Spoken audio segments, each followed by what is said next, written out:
staff team working on the latest version of the request for proposals for the management of the Desert Willow golf course. Wanted to do things a little bit differently this time around. I've asked Martine and Janet to take the lead on providing council with an overview of the main deal terms in that RFP, just for your edification. We'll ask for some formal direction later in the regular council meeting, but I thought it was important to air out there's some differences in the terms. Some of them are staff driven, some of them are legal requirements that we wanted to make sure that you were aware of. And beyond that, I'm going to kick it off to Martine and to Janet. I'm looking at Janet's picture and it's got Norma Alley on her as her name, so threw me off for a second. But I will kick it off to Janet and Martine to take you through that thought process, answer any questions you might have, and make sure that we're all operating from the same set of assumptions before we move forward with the RFP process.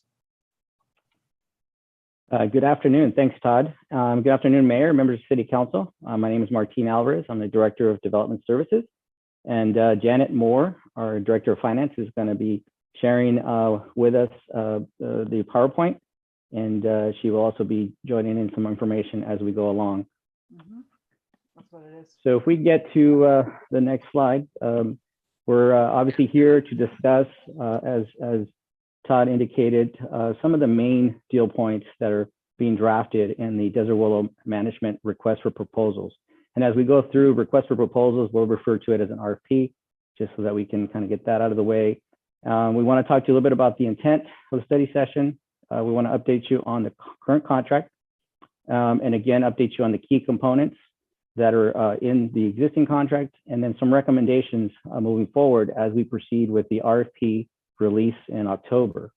And Janet will also give you a little bit of a description on the process of the RFP process, a timeline, and then Janet will provide some financial updates for the Desert Willow Golf Resort. And then just for those in the audience, of course, when we refer to Desert Willow Golf Resort, I didn't get that. when we refer to Desert Willow Golf Resort, we collectively refer to the two 18-hole golf courses that the city owns. So when we say Desert Willow, we're actually referring to both golf courses and the management of that facility. And then, of course, we'll have, yes. You said both golf courses and presumably the clubhouse. Yes, ma'am, that's correct. And including the clubhouse and auxiliary facilities, including the golf course academy and the maintenance facility as well. So thank you for that clarification. And of course, we'll have opportunity to hear from the City Council, any thoughts, ideas, and we'll open it up to questions as well. So we can move on to the next slide. So why are we here? The intent today is really to provide an update to the council on the upcoming Desert Willow RFP process for the management of Desert Willow Golf Resort. We want to update you on the key components of the draft RFP that will be included after the City Council takes action this evening formally in the release of the RFP in October of this year. We're going to also discuss some of the recommended changes to the RFP. And then we want to hear from the City Council some feedback, answer any questions, and then move forward to the official open session that will take on this afternoon. Next slide. So we talk about the current contract. We currently contract with Kemper Sports Management. We have an existing 2-year contract that was approved as an extension in the fall of 2020. Collectively, at the end of this 2-year term, which is going to be June 30th, 2022, the current contract will expire.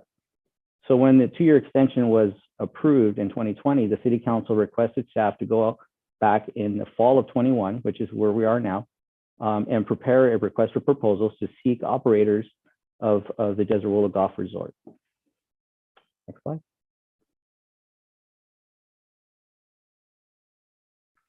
So what are the key components of the current agreement that we have in place? That's what we want to describe to you. The agreement term is really one of the key components. How long of the term and how long does it last? We also want to talk to you about the current management fee structure, the performance incentive structure, and then a radius restriction, which is also referred to as a non-compete, which currently exists on the agreement that we have in place. So as we start with the current agreement, as we mentioned, there was a 5-year agreement in place. It actually started with 3 years. Then the city granted last year the 2-year extension that will take us through June of 2022. As we move forward in recommending a change to this particular term, staff's looked at the opportunity to provide really a solid and foundational opportunity to have an operator, as long as they're successfully completing the requirements of the agreement, to really release a 5-year term and then come back to the city council and seek a 5-year extension if the city council is willing to proceed in that direction. Of course, as we negotiate agreements, there's always clauses where we can provide for exits on both sides, and those will be included in a future agreement that would come back to the city council for consideration. When we talk about the management fee, there is a current structure under the current contract on the left column there. The current contract is $250,000 a year, which is broken down by $20,833.33 per month. We're recommending as part of the RFP that we cap the monthly management fee at $25,000, and of course, capping that at $300,000 per year. Again, this is also going to be subject to negotiations as we move forward with a qualified operator and a negotiated contract. The performance incentive. On the left-hand side here, you have a current contract. In the current contract is referred to as a percentage management fee. So on top of the actual operating management fee, which we just described earlier, the percentage management fee is an incentive that's provided to the operator. It's a 5% above, so 5% bonus above 6.5 million in gross revenues. So when the revenues exceed 6.5 million, the operator receives 5% of that with a cap of $200,000. There is a annual CPI that is included in that. Now, moving forward into the upcoming years, we've looked at an opportunity to reshape this and for various reasons. One of which we can potentially have a better product, a better opportunity to see some better, not better results, but basically have different criteria to measure the results. And so what staff's recommending is that we cap the incentive, the performance incentive of $200,000. And this would be, again, negotiated up to that amount. And what we really want to do is set a foundational opportunity to set criteria that's really going to provide us an opportunity to judge the incentive based on course and property condition, while trying to maintain costs or contain costs in a reasonable fashion. There's a lot of different factors that go into, while we're containing costs, but those that we can control, we want to be able to incentivize a future operator to maintain the property at its highest quality while maintaining costs at a reasonable level that within industry standards and within sort of acceptable means. This would be capped. This portion of the course condition would be capped at 150. And there's ratings in the system and in the industry that we could use. We could use consumer ratings that could be consumer surveys, resident experiences, and things like that. There's also a report that is in the market called an ORCA report. This is where properties that are comparable to your facility, and there are various ones here in the Coachella Valley that are comparable. This is an independent third-party rater that provides a rating on your facility compared to others in the same competitive set. And this really relates to how you're utilizing your T-sheet, what is your average daily rate, and then how you're basically maximizing the opportunity to use all of the T types. So this report is currently in place. This is an opportunity for us to use that potentially, if the council wants to move this direction, to provide as part of the rating for the performance incentive. So that particular cap for the consumer ratings would be at $50,000. So collectively, you're looking at $200,000, but there are some different criteria that we would use aside from the gross revenues that was previously and currently used. Now, the gross revenues formula is no longer viable. There are some challenges, and when we get to that portion, if you have a question, I will defer to Janet to give you some background as to why we cannot use that any longer. And do you want us to hold all our questions? I'm happy to answer questions as we go. That way they're fresh, but either way is fine. Okay, and I would appreciate it before we leave this slide. How and why did we change the formula for performance? And I'm going to ask Janet to help out with the legality in terms of why the current structure based on gross revenues is no longer viable. And then I can fill in a little bit more about why the recommended actions on the performance. So can everyone hear me okay? I know I show up as Norma Alley, but Janet Moore, Director of Finance. I wanted to share with you that the previously negotiated contract is no longer allowed when you're reimbursing for certain operational costs at Desert Willow.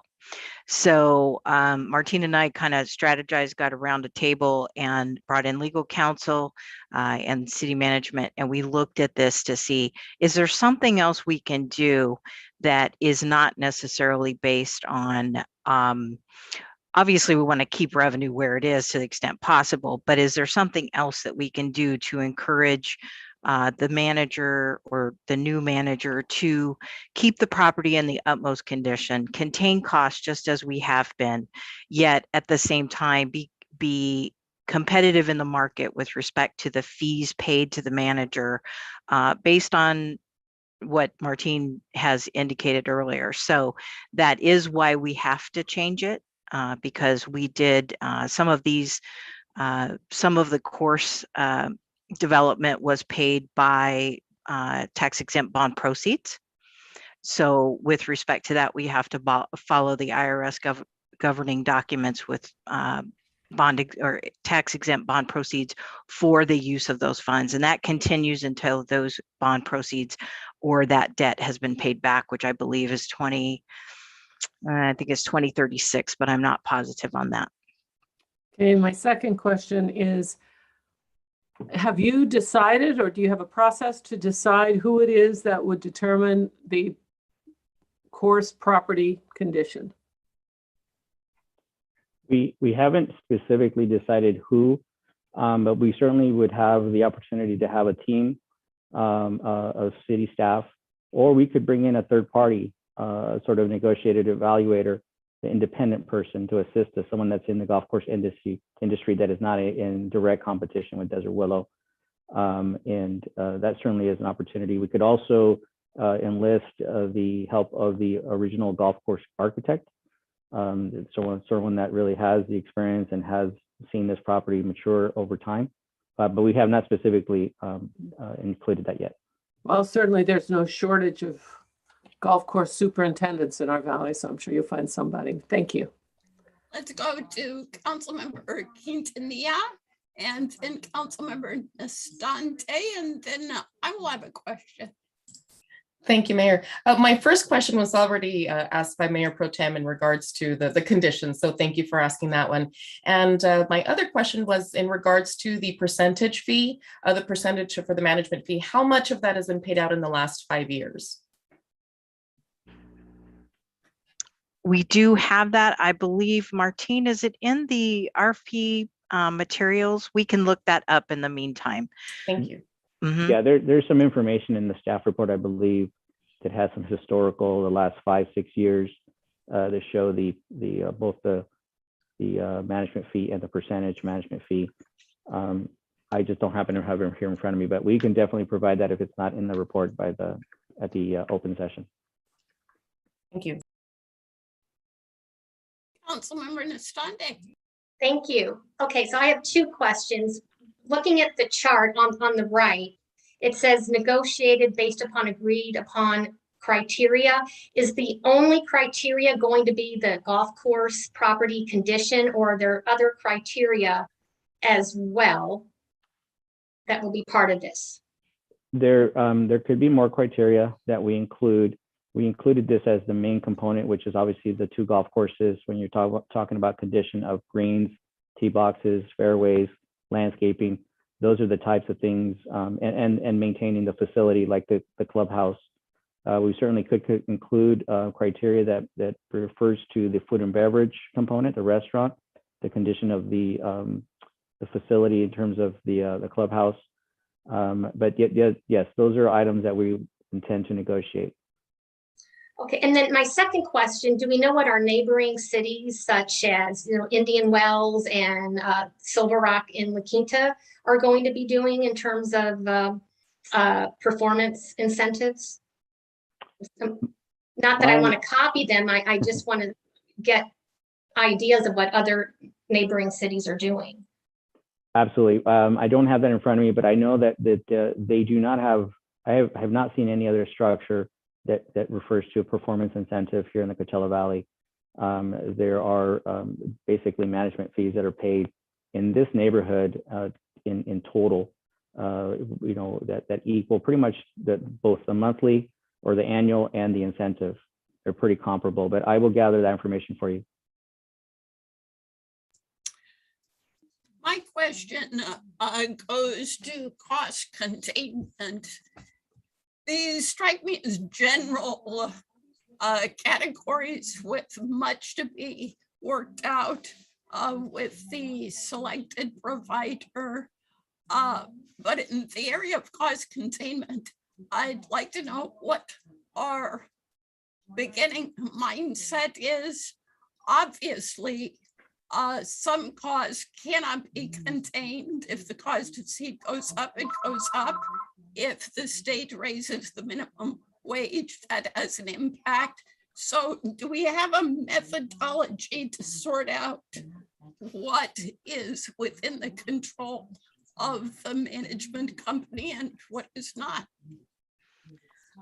You're absolutely right. There are some costs that we just cannot control, and we will definitely not lean into those, whether it be, utility costs, water, power, and things like that are out of our control. We do have a large database of 20 years of experience of what costs have occurred and how they've escalated, and so we could use our historical data to set some baselines and then measure upon that. Again, given or excluding any unforeseen circumstances like weather that may affect the course, that you may need to add more fertilizer, you may need to add more water. But certainly we have that history that we can create some baselines and try to shoot for the containment of cost. I mean, where I'm coming from with this question is, I don't want to have a mindset that discourages qualified companies from responding to our RFP. And clearly, we're in an era where historic trends are not always predictive when it comes to labor and other costs. So I see Janet kind of trying it a bit as though she feels like she's got this covered. But anything either of you can say would be helpful. Yes, Martine did a good job. I think what we're saying here is that, we're going to be looking at costs that are within the control of the manager. Supplies costs, things like that are not within the control of the manager per se when you're talking about a market price. If you're going out, we have to go out to bid for those things. So they come in, they are what they are. So when we look at actually negotiating, and one of the things the RFP is hoping to do is to ask the interested companies to respond to that and to give us ideas on how that might be and what they plan to do. That'll be part of the response, is giving us a budget and giving us ideas and so that we can see that. But we will be looking at that. If it's out of the control of the city or the manager, those will be the types of things that are not included in that consideration. But they will have to keep those course conditions up. And then that's why we put them together, because anybody can reduce cost by not maintaining the course. and then the course looks terrible, but they've lowered the cost, so they're going to get an incentive for that. That's not the goal here. The goal here is to keep that pristine, while if they have interesting ways of containing costs, that is exactly what they do, is contain those costs and show us how they did it, show us what they did. Thank you. Mayor Pro Tem. It's just real quick, and really Janet just spoke to it. We were all alerted yesterday, or some of us were alerted yesterday, that the cost of seed has gone up 100%. So they're going to be paid twice what they usually do. So those things certainly are out of their control, but we're going to have to be ready for some of those types of things.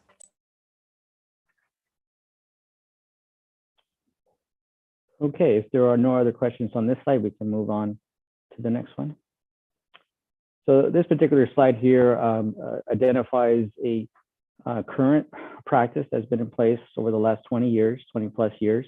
The current contract, as it's been written, provides a non-compete for the current operator so that they cannot operate any other golf course within a 20-mile radius of Desert Willow. And this historically has been put in place, again, many, many years ago, but really the intent behind this was to prevent, conflict of interest in a form of marketing, staffing, resource deployment. And by that, I mean, if an operator has two comparable golf courses that they manage here in the Coachella Valley, and you have a group of 30 golfers coming into town, where do you pick and choose? Where do you send them? What are the factors that determine what is going to be recommended for that group? So this is historically what's been in the contract.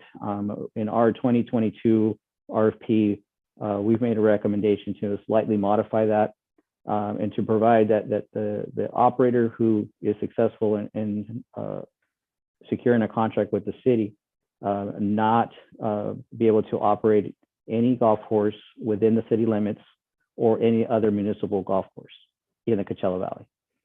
Also, above and beyond that, there are no management of comparable resort courses within the Coachella Valley. And so really here, what we're saying is that we don't want that same competition, that same decision making to affect the operator as they're moving forward. As an example, a successful operator could hypothetically operate a private club outside of the city limits.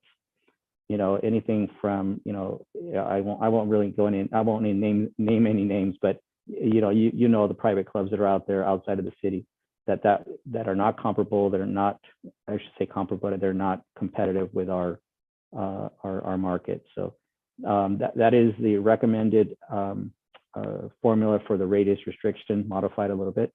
And I'm happy to answer any questions you may have on this slide.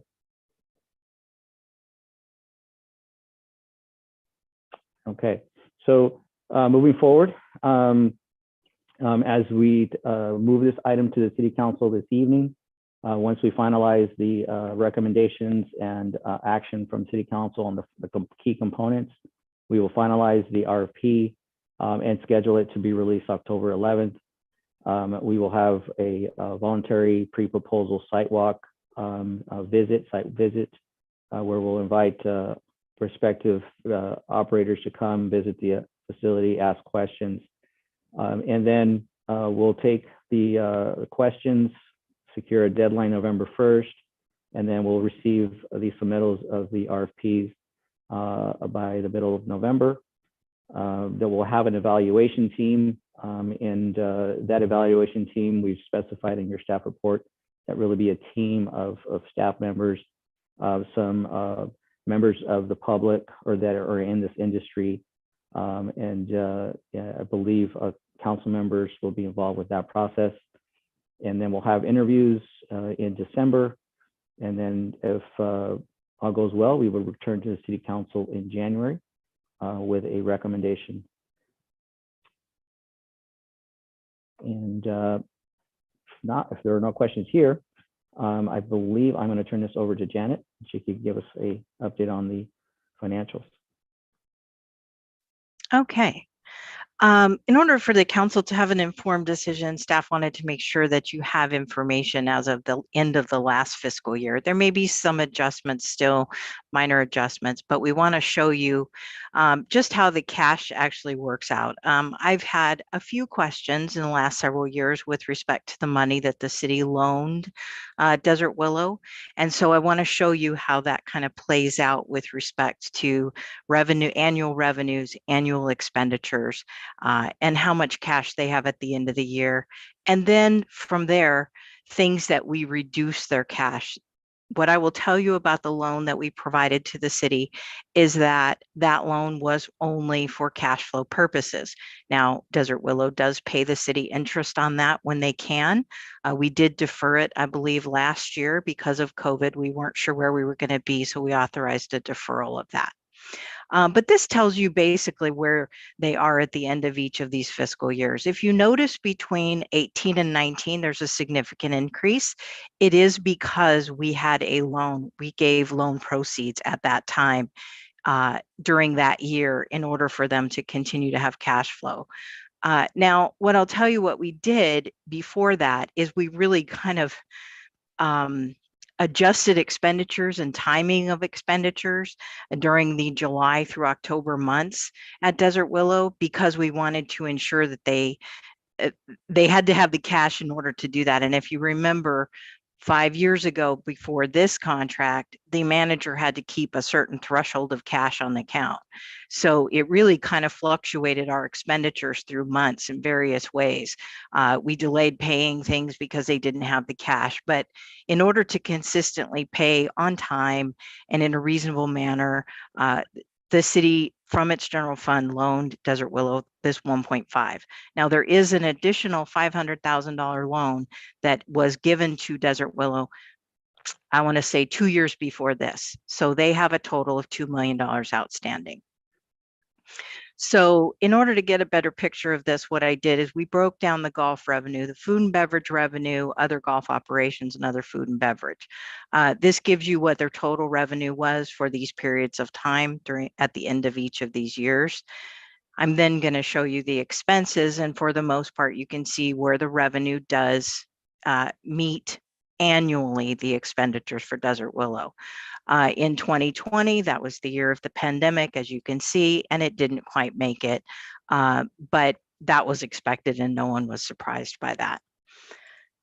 From there, you can see some folks see this operating cash at the end of the year, and when looking at this, it may give you the impression that Desert Willow has this significant, they're making a lot of money, this is what's happening. I wanted to give you this perspective. Now, taking those cash balances, I'm going to switch my screen here, and I'm going to start with those operating cash at the beginning of the year. Mayor Kelly, did you want to ask a question? Could you just go back to that last slide 1 second? Well, let me see if I can do that. There you go. Okay. So again, the operating cash at the end of the year does show that Desert Willow does have money at the end of each of its operating years for the last 4 years. I tried to include 2022, but there's just so many unknowns that it didn't provide the information in a way that will give you any meaningful information to be informed. So the budget is very consistent with this year's budget, and so you can use that as a rule. Are you good? Can I move to the next slide? Okay. So we start with that operating cash, and then there's some adjustments that we would have to make if Desert Willow were to pay us back. They owe us $2 million. So they would have to pay us back $2 million from this cash that they have on hand at the end of 2021. They would also have to pay the deferred rent obligation, which is the actual restaurant is paying Desert Willow rent because the restaurant is actually operated by a corporation. So that restaurant, that's the Palm Desert Recreational Facilities Corporation, which has to be separate from Desert Willow operations for the liquor license. So that the restaurant actually pays Desert Willow rent. They have not paid it because, as you know, last year they were closed. So the city council took action to allow them to defer that rent. We did that also in the beginning of the operations of Desert Willow. So we were on a repayment schedule, but we kind of reverted a little bit and went backwards. Now they owe $420. In addition, the city annually pays for, I would say, on the average of about $500,000 in city paid expenses. We do have funds set aside for this, although those funds are finite. And if I won't say they're finite, those funds are available for the amenity known as Desert Willow, and that is the entire amenity. So that means from, I'd say, border to border, including if there was a conference hotel placed there, or if there was something like that, it's for the amenity, including the perimeter landscape that is known as Desert Willow. That is paid by on-campus Desert Willow, other businesses on campus there. You might know there's some timeshares there. There are other businesses, and they pay a project amenity fee, and that does help us maintain Desert Willow. So we do pay that out of those funds. So those city paid Desert Willow expenses right now are paid from that. So if you look at the adjusted cash at year end after the loan and the deferred rent repayment, including the city paid capital expenses, you would see that the remaining balance would be $819,000. Again, the reason that we wouldn't recommend paying back the city loan, at least at this point, is because that's probably not sufficient to keep Desert Willow running until October, but that would be the adjusted cash. From that, we have annual depreciation that comes from obviously we don't make this cash adjustment, but you would have to set aside annual depreciation. And I'm going to pause there for a second. I see Councilmember Jonathan has his hand up, so I want to make sure I address the question. Councilmember Jonathan? You're muted. There we go. I pressed that button hard. So it's obviously not an all or nothing proposition. So one option is to pay part of the loan. My question is, where did the funds come from specifically, or more importantly, if there's a repayment of that loan, where would they go? Is it out of some restricted fund? Is it general funds? Where would that repayment of the loan go? If Desert Willow paid that loan back, it would go back to the general fund. Okay, and I'm correct that it can be a partial payment, for example. It doesn't have to be. Correct. And finally, whose decision is that? Can the city simply call that a part of that loan? I believe it says that the city can. I could go back and look at the details, but I believe it was as flexible as we could make it in order for the city to, if they needed the money, to say you need to pay us back. So I can go back and look at that for you and get a response for you. Okay, and final question, when you use the term Desert Willow, it's essentially a city enterprise fund. We're not talking about making a loan to Kemper Sports, for example. It's just another pocket on the pants of the city. Correct. This is an enterprise fund of the city. This is the city's financial. This has nothing to do with Kemper. Kemper's simply the manager in this scenario. Thank you. You're welcome. Yeah, So, if we could just pause to emphasize that for anyone who watches this study session, when we keep saying us, them, it does conjure up an image of there being something separate and apart from the city. So I think the Q&A we just had is very helpful to make clear that we're talking about different dimensions of city operations. correct. So again, this is a non-cash entry, but it is basically annual depreciation. We set that money aside for the purpose of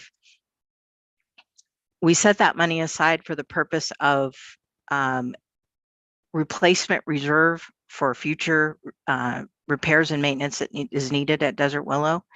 So if you look at what the cash would be, and I only did this for 2021 because you wouldn't repay that loan every year. So I took a one-shot look at this, but you have adjusted cash balance after the annual depreciation for the 2021 year. You do have what we technically negative cash. Now, there are unfortunately adjustments past that. And those adjustments are accumulated depreciation for capital replacements. To this day, we have accumulated depreciation roughly of 12.3 million. And we also have a capital lease outstanding of about 600,000. This capital lease outstanding at 675 is actually low.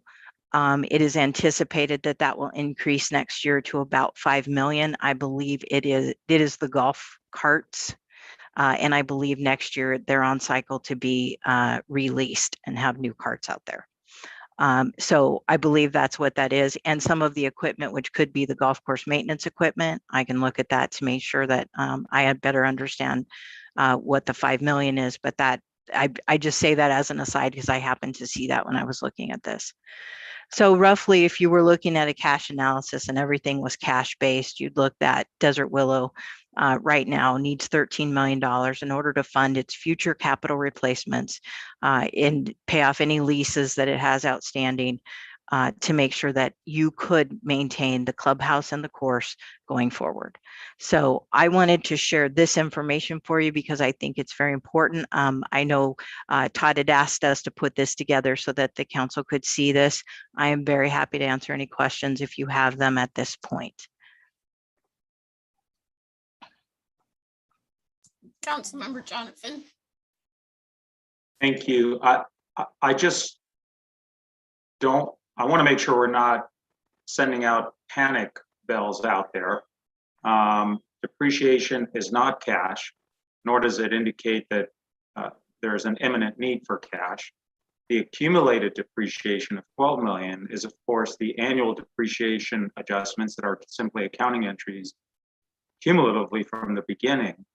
And a significant part of that is the clubhouse itself. So it's not an indication of when cash will be required. And in fact, when we look at the capital requirements beyond the operational requirements, you know, we have the committee, we have staff that looks at that very intensively. So I just don't want to mislead anybody and have anybody think, whoa, we're 13 million in the hole. We're not. We're accumulating funds. We're anticipating capital improvements, and you know we're managing that process, kind of like a homeowner association does. We look at the future needs and we plan for them. So I just didn't want to be misleading in this slide and send a signal that we're somehow 13 million in the hole.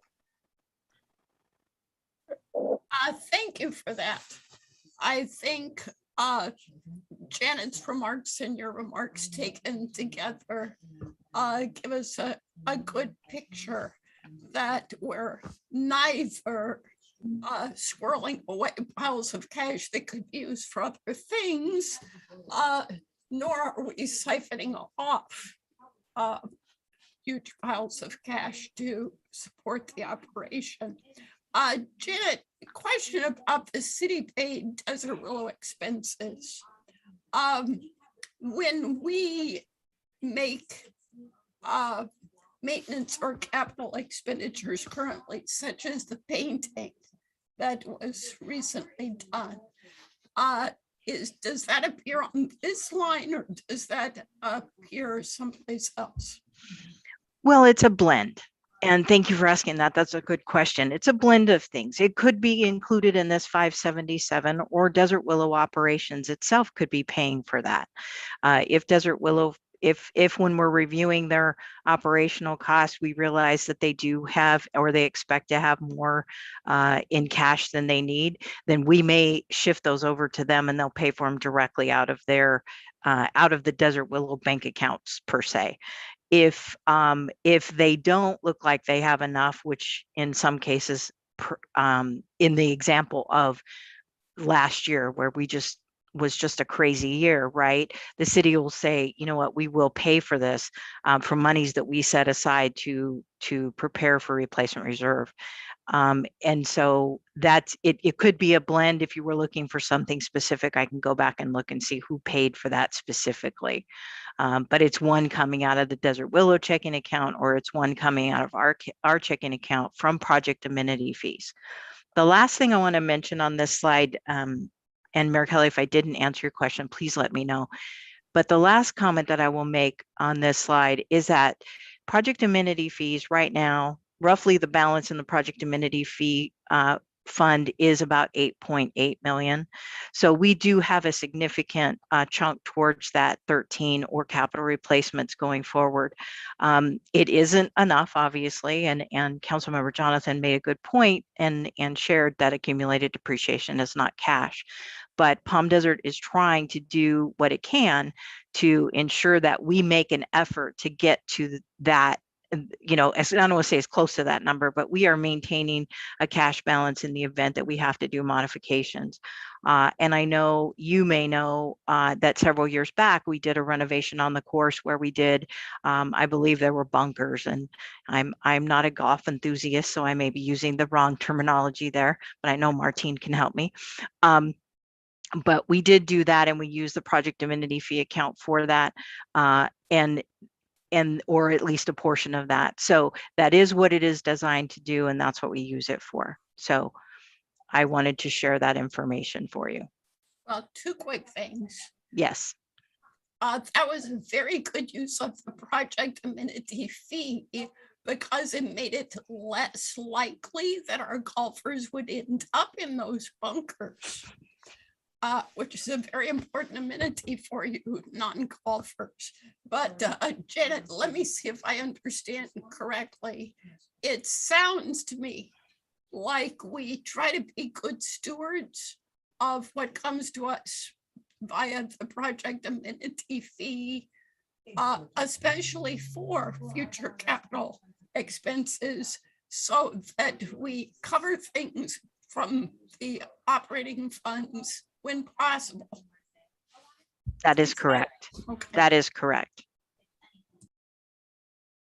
So if you were looking at this and you were looking at it from the perspective of not looking at depreciation and including that, you could look at an average, you could look at the cash balance as being 800,000, and you could say that might be sufficient for July and August.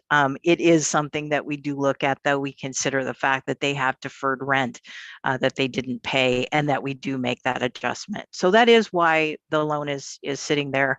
That was loaned to them several years ago. It is why we did that. So that, and the other thing too is that it was kind of, I don't want to say it was a revolving fund, but it was something like that. And we just said, you know what, they're invested in the same things. Desert Willow is invested in the same things that the city is invested in. And as such, having that money there is not necessarily, it isn't necessarily hurting anyone. It's just helping ensure that our operational costs are paid on a routine basis. So with that, I will open it up to questions. I'm going to leave it on this slide, but I'd be happy to go back or go forward. The next slide is very pretty and it looks very nice. So I'll go back to that, or I will go back to either of the screens that you'd like to ask questions about. I don't see hands. So you've, as usual, been extraordinarily thorough. And beyond that, we know where to find you once we chew on all of this. You do know where to find me. Mayor Kelly, if I could just jump in and add one thing to this slide. Part of the reason that I asked Janet to put this together was from time to time, I receive emails, I know some of you do as well, just regarding the possibility of, you know, decreasing fees in some areas, which really, when you start looking at the cash flow, it's not quite able to cover capital projects from time to time. There is money being set aside, but it's almost certainly puts the city in a position where it increases that transfer from the general fund over to Desert Willow. And I think this was important for her to take the council through it so you could articulate it with real numbers. Those operating cash at the end of the year, which people tend to grab a hold of, is being propped up by that loan from the general fund. And anything we do to take away the operating revenues as an incentive only increases the likelihood that you're either going to be cutting the capital investment, which you don't want to do on these types of courses, or you're going to increase the transfer from the general fund most likely. But you're right, the use of the project amenity fees has been an excellent way of helping mitigate some of that risk, but it is important in terms of that one policy discussion. Thank you so much for bringing that home. Councilmember Jonathan. Yeah, I too want to thank Todd for raising that point, and hopefully we've made it abundantly clear. And I've given the same explanation to those that have noticed that operationally, Desert Willow typically provides positive cash flow, but there's two parts to operating a golf course. One is the year-to-year operations, but the other is the long-term replacements, irrigation systems, pumps, redoing the fairways, the greens, the tees, bridges, pathways. All those things are not annual operational costs, but they do require money. They do require cash. So, part of the need, as it would be with any business, is to accumulate funds on a yearly basis, if possible, to accommodate the other side of operating this kind of business, which is a long-term capital replacement requirement. So, again, thank you for making that point. And I think we need to keep driving that home. Thank you. Thank you all. Does that conclude our presentations? That does conclude our presentation. And if you have any other questions, Martina and I are both here to assist. And we'll get another crack at you in an hour or so. All right, seeing no hands, I'll see council members and friends in about 12 minutes at closed session. Thank you for all the information.